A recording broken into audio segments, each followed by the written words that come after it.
Paul O'Grady's cause of death has been confirmed, after he died at his Kent home on March 28. The 67-year-old's death certificate reveals that he died from sudden cardiac arrhythmia.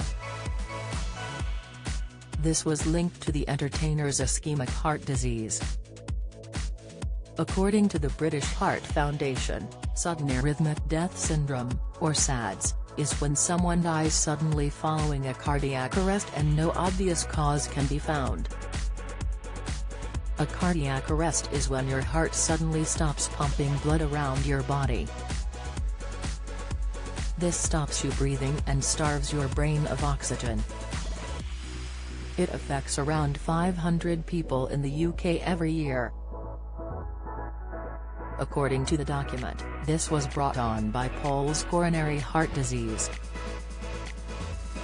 This happens when arteries are narrowed, and less blood and oxygen can reach the heart muscle.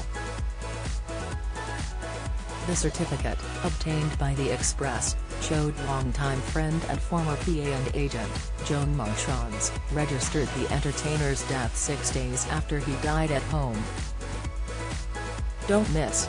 Strictly's Jamie Laing proudly marries Sophie Habbu in Chelsea. Latest, Sam Smith show blasted as satanic and sexual as star strips to thong, row. Matt Baker inundated with support as he shares sad loss on farm, RIP. She is also secretary for his Buster Productions TV company. Paul's husband Andre Portasio paid tribute to Joan after his death, praising her as a great woman. Taking to Instagram on April 2, the former professional ballerina wrote, "Behind every great man there is always a great woman." Today is Joan Marchion's 70th birthday, the woman that for 27 years has been a pillar of trust, commitment, dedication and unconditional love in Paul O'Grady's life. Andre continued, "Please help me cheer the person that made everything happen behind the scenes." Leading up to his sudden death, Paul had been throwing himself into work as much as ever, worrying those close to him. He was known to have suffered a series of health issues in the years before his death, including several heart attacks and a serious COVID infection. Close friend of 40 years, Christopher Biggins, previously told the Mirror Paul was like a teenager as far as his health was concerned. He didn't listen. The 74-year-old recalled to The Sun, "About 15 years ago we were staying with Scylla in Spain.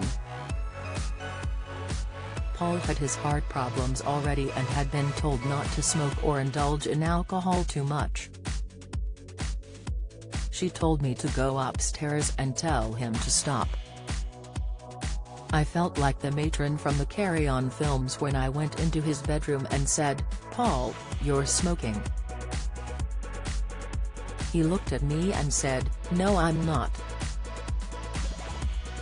Christopher added, "I know for a fact he was still smoking last week. What a wonderful way to go, peacefully in your sleep." This week saw the final series of Paul O'Grady's For the Love of Dogs air on ITV, with the channel paying tribute to the late presenter.